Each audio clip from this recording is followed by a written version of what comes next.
Good afternoon. Welcome back, everybody. Welcome back to the channel. Happy Friday. Hope everybody had a good week. I had a productive week, which is always feels good to get to the end of the week and feel like you got a lot done. So that was awesome. Um, just sitting here with my Luna. Yeah, she had a good day today too. Of course, we went and did her walk today, which is her favorite thing in life is to do her walks with her dad.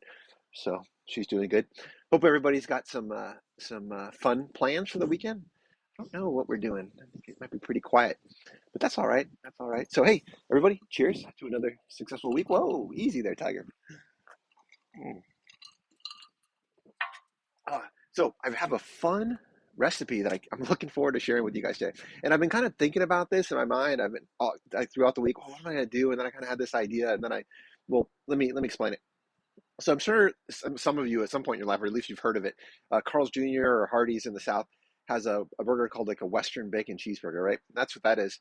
But I'm like, well, what if I take that recipe, but I do it with a crispy fried chicken, homemade onion rings, and then a barbecue aioli sauce? Whoa, hey Dave, you're taking that to another level. I think so.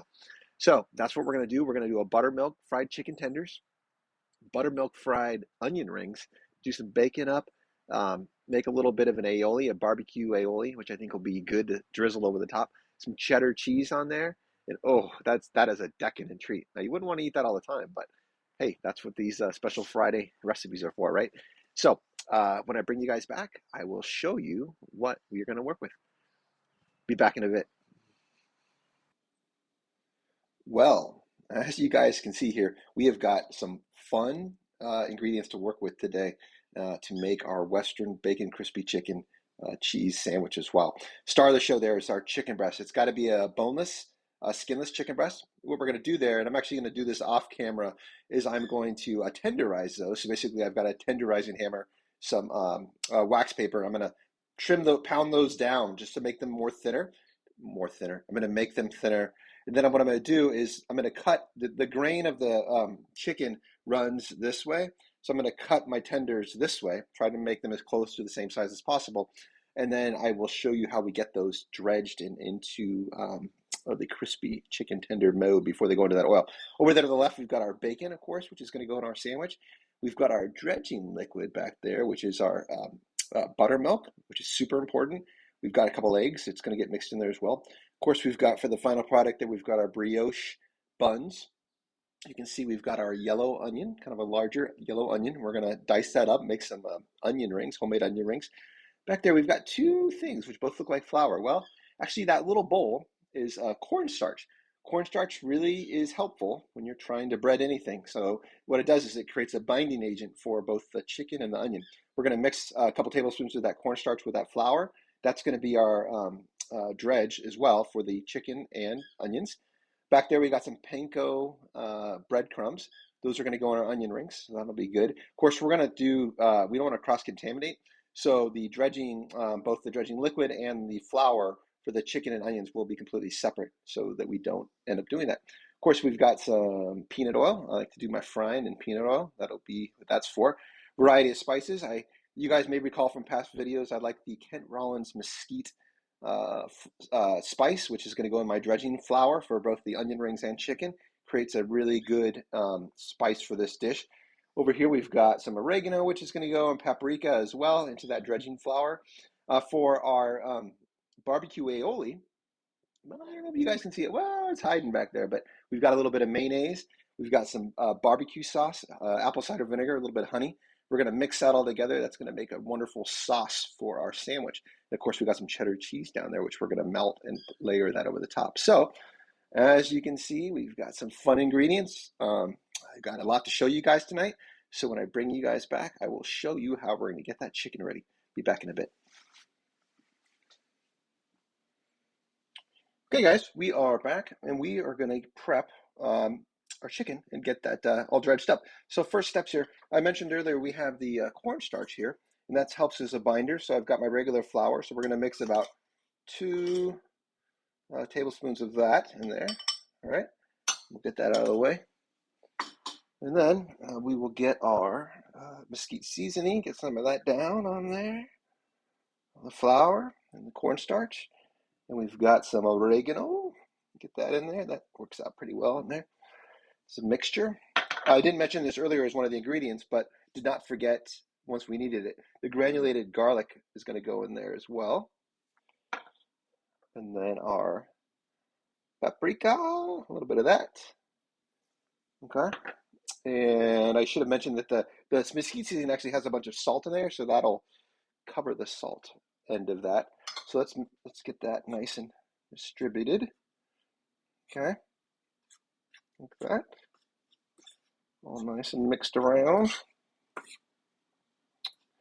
All right, perfect. And we'll go for our wet part of the dredge. So we've got our buttermilk. I tell you what, I am not a fan of buttermilk in general, but for fried chicken, it just works so well. So you got to use it. We've got 1 egg in there, so we'll get that down. Nice. Okay, get that out of the way. And then the same ingredients you want to do in the wet as the dry. So we've got our mesquite seasoning in there, our oregano, our paprika, our garlic. Let's give that a stir.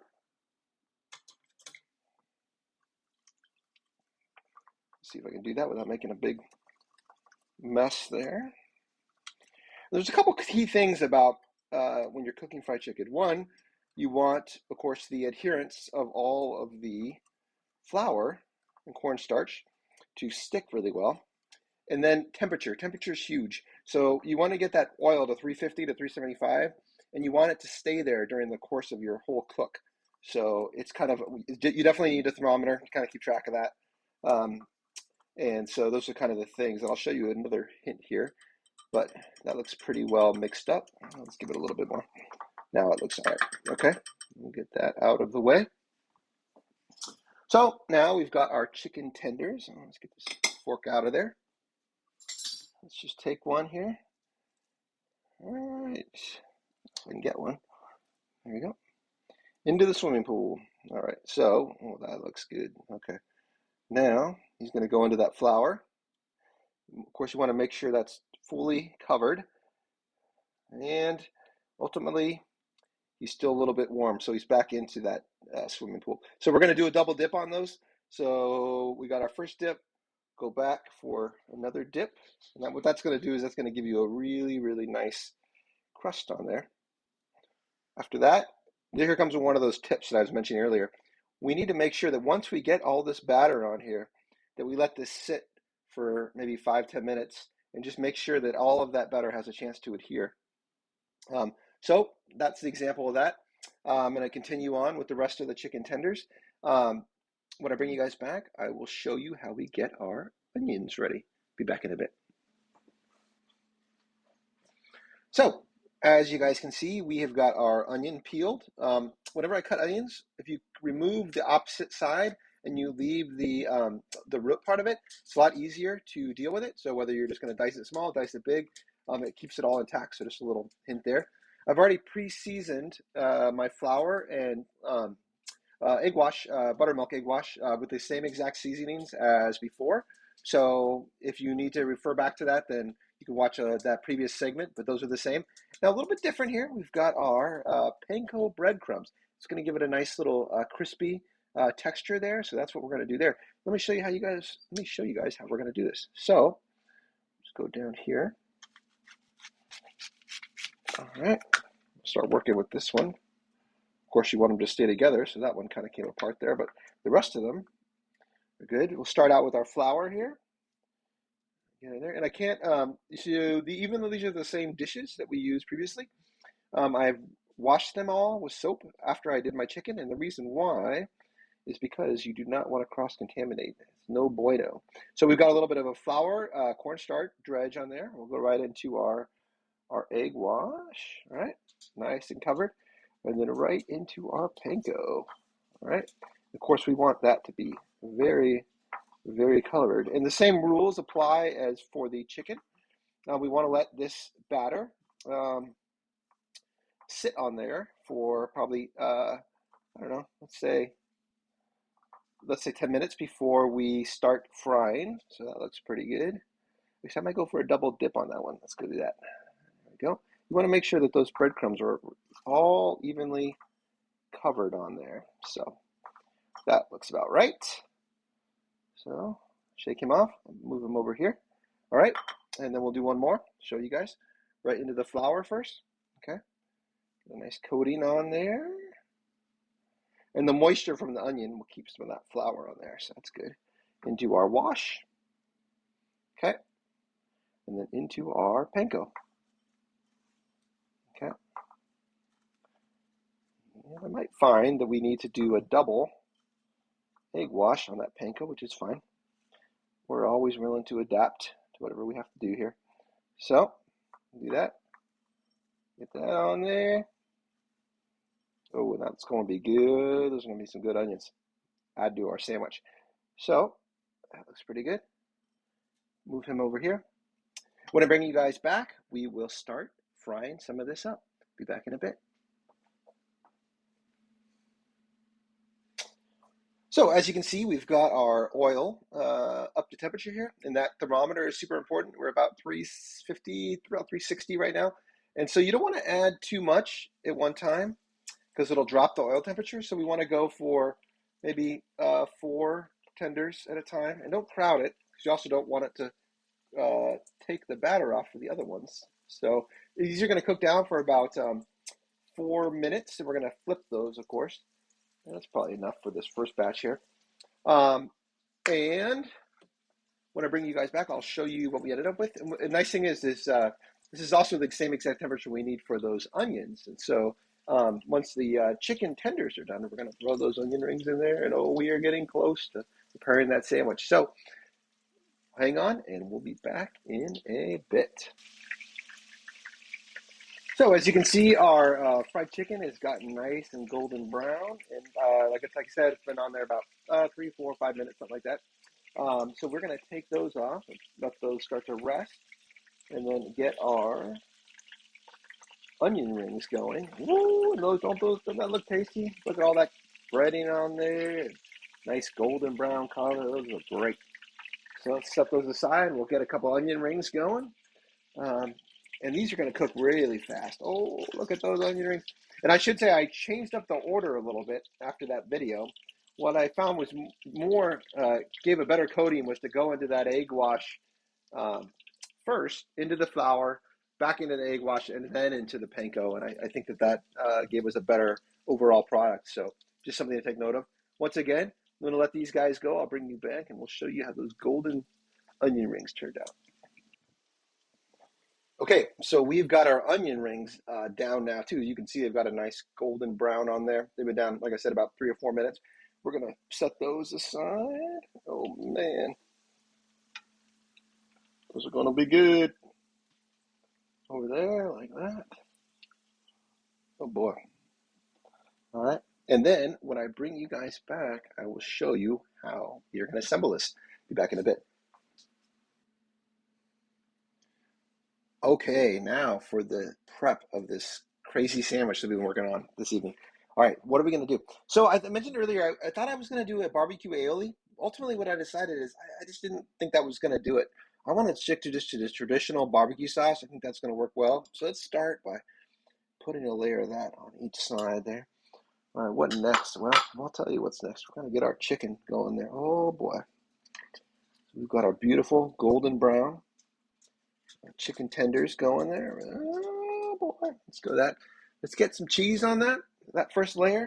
All right, hold on, I'm coming. All right, okay.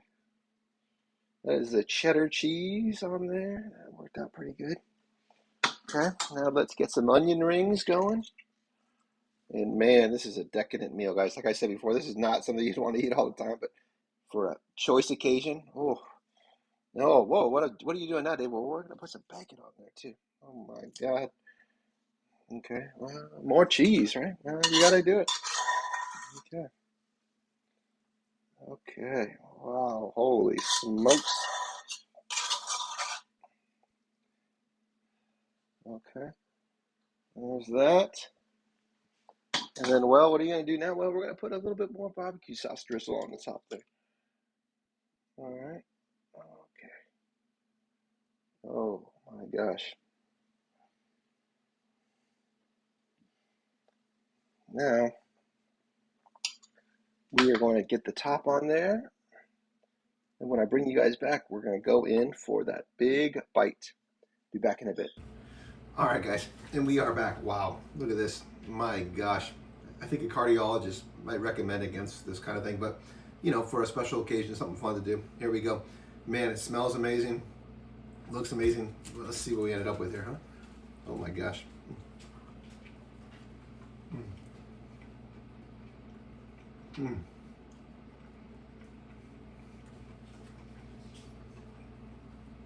Mm. Mm. Yeah, that's good barbecue. Hey, the chicken turned out perfectly. Um, Very moist, crunchy, and onion rings add a lot to that. You've got that bacon in there, and the barbecue sauce kind of brings it all together. Kind of went all over. It's definitely one of these meals that maybe you might need a fork to help you out. Hey, but this is really tasty. Um, you know, go have some fun. Get creative. Cook some things that seem fun to you to do. So that's what we did here tonight. Thanks again, as always, for joining me on the channel. If you're not already and you like this kind of content, hit that like button and subscribe too. Also get those notifications. Hey, thanks again for joining me this evening. Hope everybody has a great weekend, and we will catch you in the next one. See you next time.